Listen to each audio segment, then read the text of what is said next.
Bonjour chers frères et sœurs en Christ qui nous suivent en ces instants. C'est un sujet très intéressant que nous allons partager aujourd'hui, la foi d'Abraham. Quand je pense à la foi d'Abraham, je me retrouve tout ému. C'est vraiment ça la foi. Cette foi est vraiment immense et très rare dans l'église d'aujourd'hui.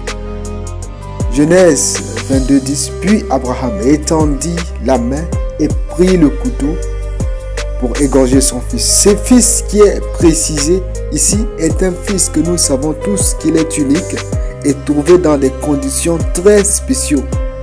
Mais quand Dieu qui lui a donné, lui a demandé d'offrir son fils en sacrifice, il n'a pas hésité. Il a pris son fils, il l'amena loin sur la montagne de Sinaï. Il étendit sa main, il prit le couteau pour égorger son fils. Mais quelque chose va se passer. Alors l'ange de l'Éternel l'appela des cieux et dit: Abraham, Abraham. Il répondit: Me voici. L'ange s'est tenu prêt pour l'interpeller. L'ange dit: N'avance pas ta main sur l'enfant et ne lui fais rien, car je sais maintenant que tu crains Dieu et que tu ne m'as pas refusé ton fils, ton unique. Dieu a éprouvé la foi d'Abraham. Ce qui me choque dans le verset 12 est le mot ton fils, ton unique. Car Dieu a tant aimé le monde, il a donné son fils unique afin que quiconque croit dans lui ne périsse point, mais il ait la vie éternelle. Qu'il a donné son fils unique. Dieu a tant aimé le monde qu'il a donné son fils unique.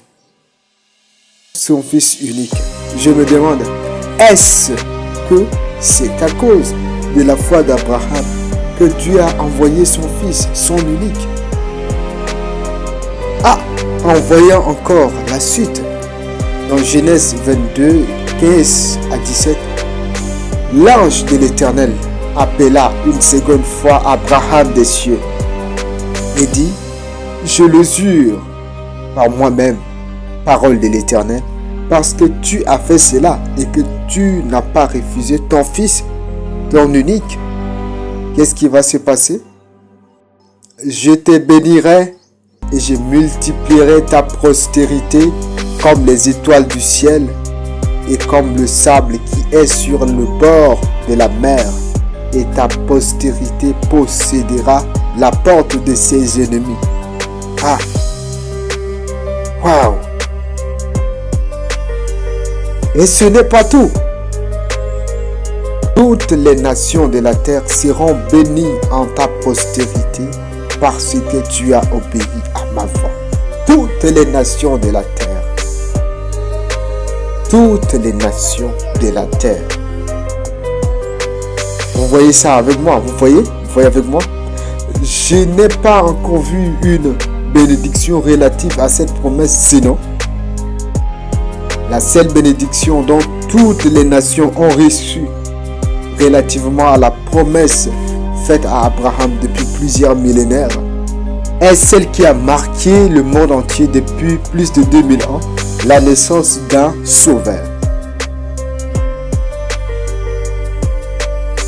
Un sauveur qui nous délivre de nos ennemis et de la main de tous ceux qui nous haïssent.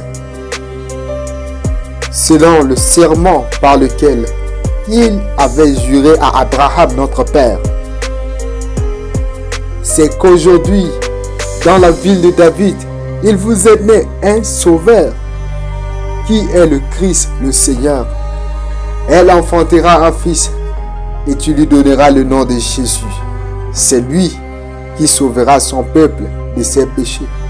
Moi, l'Éternel, je t'ai appelé pour le salut, et je te prendrai par la main, je te garderai, et je t'établirai pour traiter alliance avec le peuple, pour être la lumière des nations. Dieu Tout-Puissant accomplit ses promesses. Et comme Moïse éleva le serpent dans le désert, il faut de même que le Fils de l'homme soit élevé, afin que quiconque croit en lui ait la vie éternelle. Car Dieu a tant aimé le monde qu'il a donné son Fils unique, afin que quiconque croit en lui ne périsse point, mais qu'il ait la vie éternelle. Cette promesse faite à Abraham à cause de sa foi a permis à toi et moi d'accéder au salut éternel. L'Éternel Dieu Tout-Puissant, merci pour ce que tu as fait pour moi et pour mon frère et pour ma sœur.